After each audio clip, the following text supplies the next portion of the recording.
దేవునికి స్తోత్రం. మీకు అందరికీ కూడా నా యొక్క శుభాభివందనాలు తెలియజేస్తున్నాను. దేవుని సంగమా, అనుదినము ఆత్మీయ ఆహారముగా దేవుని యొక్క వాక్యమును మనం ధ్యానించుకుంటున్నాము. ఈరోజు కూడా దేవుని యొక్క వాక్యమును ధ్యానించుకున్నాము. మార్కు సువార్త 13వ అధ్యాయము 13వ వాక్యము. మార్కు సువార్త 13వ అధ్యాయము 13వ వాక్యము. నా నామము నిమిత్తము అందరి చేత మీరు ద్వేషింపబడుదురు, అంతము వరకు సహించిన వాడే రక్షణ పొందును. హల్లెలూయా. దేవునికి స్తోత్రం. ప్రియ దేవుని సంగమా, నామము నిమిత్తము, ఆయన నామము నిమిత్తము అందరి చేత ద్వేషింపబడతారంట. ఆయన నామము నిమిత్తం అంటే యేసు అనే నామము నిమిత్తం, క్రీస్తు అనే నామము నిమిత్తం, యేసయ్య నామమున బాప్తిసం తీసుకున్నప్పుడు ద్వేషింపబడతావు. యేసును రక్షకుడిగా అంగీకరించినప్పుడు నువ్వు ద్వేషింపబడతావు. యేసు క్రీస్తు లాగా ప్రతిష్టలోకి, పరిశుద్ధతలోకి, విశ్వాసములోకి ముందుకెళ్తున్నప్పుడు మనుషుల చేత ద్వేషించబడతావు. మొదటగా బయట వాళ్ళందరికంటే కూడా మొదటగా చూద్దాం. మత్తయి సువార్త 10వ అధ్యాయము 35వ వాక్యం. మత్తయి సువార్త 10వ అధ్యాయం 35వ వాక్యం. ఒక మనుష్యునికిని వాని తండ్రికిని, మత్తయి సువార్త 10వ అధ్యాయము 36వ వాక్యము, క్షమించాలి, మత్తయి సువార్త 10వ అధ్యాయం 36. ఒక మనుష్యుని ఇంటివారే అతనికి శత్రువులగుదురు. ఒక మనుష్యుని ఇంటివారే అతనికి శత్రువులవుదురు. దేవునికి స్తోత్రం. దేవుని బిడ్డలారా, యేసుక్రీస్తు నామము నిమిత్తము పర్ఫెక్ట్గా ఆయనలాగా పరిశుద్ధత లాంటి జీవితాన్ని జీవించాలని నువ్వు నిలబడినప్పుడు ఆ మనుషునికి మొదటగా శత్రువులయ్యేది, ద్వేషించేది ఎవరంటే ఇంటివారే.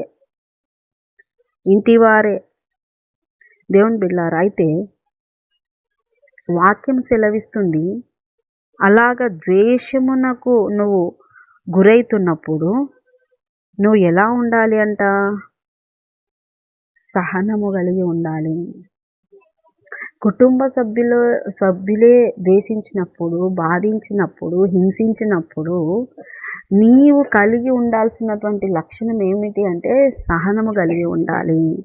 సహనము కలిగి ఉండాలి, ఓర్చుకొని ఉండాలి, ఓర్పు కలిగి ఉండాలి, సహనము కలిగి ఉండాలి, సహించే గుణం ఉండాలి అని దేవుని వాక్యం సెలవిస్తుంది. దేవుని బిడ్డలారా, సొంత సహోదరులు యోసేపును అమ్మేసినారు, సహించినాడు. బానిసగా అమ్మేసినారు, సహించినాడు. అనేక రకాలుగా బానిసలంటే ఊరికే ఉంటుందా? ఎంత శ్రమ ఉంటుంది. ఆయన చేతులను ఇనుము బాధించను, బాధ పెడతాయి, సంఖ్యలు ఉంటాయి. అటువంటి పరిస్థితిలో కూడా సహించినాడు యోసేపు. దేవుడు తోడై ఉన్నాడు యోసేపుకి. నువ్వు ఏ నామమును బట్టి ద్వేషింపబడతావో ఆ నామము, ఆ యేసు నామము ఎటువంటిదంటే శక్తి కలిగినది, విడుదలిచ్చేది, ధైర్యపరిచేది, బలపరిచేది, తోడుండేది, సహాయము చేసేదిగా ఉంటుంది. కాబట్టి నీలో సహనము కలిగి ఉండాలి. ఆయన తోడున్నాళ్ళే, ఆయనకు తెలుసులే నా జీవితము, నా ప్రణాళిక అని. హల్లెలూయా. దేవునికి స్తోత్రం. మొదటగా లోకంతో, బయట వాళ్ళతో కాదు, మొదటగా నీ ఇంటి వాళ్ళతోనే నీకు శ్రమ వస్తుందని వాక్యం సెలవిస్తుంది. సహనము కలిగి ఉండాలి, సహనము కలిగి ఉండాలి. మనము యాకోబు పత్రికలో చూసినట్లయితే, యాకోబు పత్రిక 5వ అధ్యాయం 11వ వాక్యంలో, సహించిన వారిని ధన్యులను కొనుచున్నాము కదా, మీరు యోబు యొక్క సహనము గురించి వింటిరి, ఆయన ఎంతో జాలియు కనికరమును గలవాడని మీరు తెలుసుకొని ఉన్నారు. హల్లెలూయా. యోబు సహనం మీరు విన్నారు కదా, యోబును గుర్చిన సహనం మీరు విన్నారు కదా. ఎటువంటి సహనశీలి అండి, ఎటువంటి సహనశీలి యోబు. ఒక్క దినములోనే అన్ని కుప్పగూలిపోతే కూడా దేవుణ్ణి ఒక్క మాట అనలేదు. అన్నీ ఇచ్చింది యెహోవానే, అన్నీ తీసుకునింది కూడా యెహోవానే. ఇచ్చినందుకు స్తోత్రం, తీసుకున్నందుకు కూడా స్తోత్రం అన్నాడు. దేవునికి స్తోత్రం. పరిస్థితులు అందరూ ఏలెత్తి చూపి తిడుతున్నారు. వాళ్ళ స్నేహితులు అందరూ కూడా యోబును రకరకాలుగా మాట్లాడి బాధ పెడుతున్నారు. అయినా కానీ సహనం కలిగి ఉన్నాడు. విన్నారు కదా, ఈ సహనం కలిగి ఉంటున్నారా? ఇంకొక మాట మనం చూసుకున్నట్లయితే ఫిలిప్పీలకు రాసిన పత్రిక 4వ అధ్యాయము 5వ వాక్యం. ఫిలిప్పీలకు రాసిన పత్రిక 4వ అధ్యాయము 5వ వాక్యం. ఎంతవరకు ఈ సహనం ఉండాలి అంటే ఇక్కడ చూడండి, 4వ అధ్యాయము 5వ వాక్యం. నీ సహనమును సకల జనులకు తెలియజేయనీయుడి.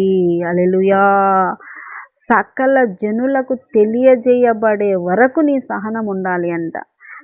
సహనం ఉండాలి.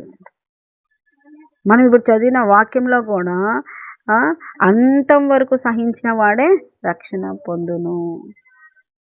అంతం వరకు, చివరి సాహస వరకు కూడా సహనము కలిగి ఉండాలి. ఆ సహనము ఇంటోళ్ళు తెలుసుకోవాలి, బయట వాళ్ళు కూడా తెలుసుకునేంత వరకు నీ సహనం ఉండాలంట.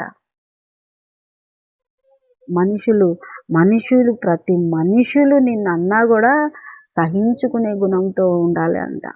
హల్లెలూయా. దేవునికి స్తోత్రం. ఆయన నామము నిమిత్తము ద్వేషింపబడినప్పుడు, ద్వేషం చూపిస్తున్నప్పుడు, తీసేసి పారేస్తున్నప్పుడు సహించుకునే మనసు ఉండాలి. సహించుకొని ఆ సహనము నీ ఇంటిళ్ళకే కాదు, బయటి వాళ్ళందరికీ తెలియజేయబడే వరకు కూడా ఆ సహనముతోనే ఉండాలి. అలాగే దేవుని సన్నిధిలోకి చేరాలి. హల్లెలూయా. దేవునికి స్తోత్రం. దేవుని సంగమా, సహనం కలిగి ఉన్నారా? సహనం చూపించగలుగుతున్నారా? కొంచెం శ్రమ అయిపోతేనే దుఃఖపడుతూ, వేదన పడుతూ, దేవుణ్ణి అడుగుతూ, ప్రభువా వాళ్ళని శిక్షించు ప్రభువా, ఏదో ఒకటి చెయ్యి ప్రభువా అంటూ ప్రభు దగ్గర ప్రార్థన చేస్తున్నావా? కొంచెం భారం ఎక్కువయ్యేసరికి సహనం కోల్పోతున్నావా? ఒక్కసారి పరీక్షించుకో. దేవుని బిడ్డలారా, సహనం ఎంతో ముఖ్యమైనది. కనుక సహనము కలిగి ఉండాలా. సహనముతో ఉన్నప్పుడు దేవుని యొక్క గొప్ప కార్యాలను చూస్తావు. దేవుని బిడ్డలారా, ద్వేషింపబడినప్పుడే లేయ ద్వేషింపబడటం దేవుడు చూసి ఏం చేసినాడంట? గర్భఫలం ఇచ్చినాడు. హల్లెలూయా. దేవునికి స్తోత్రం. దేవుని బిడ్డలారా, గొప్ప దేవుడు అండి. దేవుని బిడ్డలారా, చివరిగా ఈ సహించే వాళ్ళకు వచ్చే దీవెన ఏంటి? సహించే వాళ్ళకు వచ్చే అధికారం ఏంటి? ఇప్పుడు సహించి భరించినప్పుడు దేవుడు ఇచ్చేటువంటి దీవెన, అధికారము, ఆ యొక్క అర్హత ఏమిటి? ఈ సహించిన వాళ్ళను దేవుడు వదిలిపెట్టడు. ఈ సహించి ఓర్చుకున్న వాళ్ళకి, స్థిరీకరించబడిన వాళ్ళకి, పగకు, ద్వేషమునకు కృంగిపోయినటువంటి వాళ్ళకి దేవుడు వదిలిపెట్టే దేవుడు కాదు. ఆయన ఇచ్చే దీవెన గొప్పగా ఉంది. ఏంటంటే తిమోతికి రాసిన పత్రిక 2వ పత్రిక 2వ అధ్యాయం 12వ వాక్యము. తిమోతికి వ్రాసిన 2వ పత్రిక 2వ అధ్యాయము 12వ వాక్యం. సహించిన వారమైతే ఆయనతో కూడా ఏలుదుము. హల్లెలూయా. దేవునికి స్తోత్రం. సహనము కలిగి ఉన్నావా? మౌనంగా ఉన్నావా? భరిస్తున్నావా? ఇంకా ఇటువంటిదే నా బ్రతుకు అని అనుకుంటున్నావా? లేదు. ఈ సహించిన ప్రతి పరిస్థితికి కూడా దేవుని యొక్క కనుదృష్టిలో ఉండి నువ్వు దేవుని యొక్క అధికారం పొందుకుంటున్నావు. అదే ఏంటి అంటే ఏలే అధికారము. హల్లెలూయా. దేవునికి స్తోత్రం. ఏలుతారు అంటున్నాడు, వాక్యం సెలవిస్తుంది. సహించిన వారమైతే ఆయనతో కూడా ఏలుతాము. ఆయన రాజు, ఆయన రారాజుగా 1000 ఏండ్లు పరిపాలిస్తానన్నాడు. రారాజు నీకు అధికారం ఇస్తున్నాడు. ఏలే అధికారము, ఏల్తావు నువ్వు, పరిపాలిస్తావు నువ్వు కూడా అని వాగ్దానం చేస్తున్నాడు. ఆ వాక్యం సెలవిస్తుంది. హల్లెలూయా, దేవునికి స్తోత్రం. సహించే వాళ్ళకు ఒక నిరీక్షణ కలిగి ఉంటుంది. నిరీక్షణ ఉండాలి. సహిస్తున్నావా? ఇదిగో నిరీక్షణ. రేపొద్దున నువ్వు ఏలగలుగుతావు. ఇప్పుడు సహిస్తున్నావా? ఇప్పుడు భరిస్తున్నారా? ఇప్పుడు ద్వేషిస్తున్న ప్రతి ఒక్కరి దగ్గర మౌనంగా ఉండి ప్రభుకు అప్పగించుకుంటున్నారా?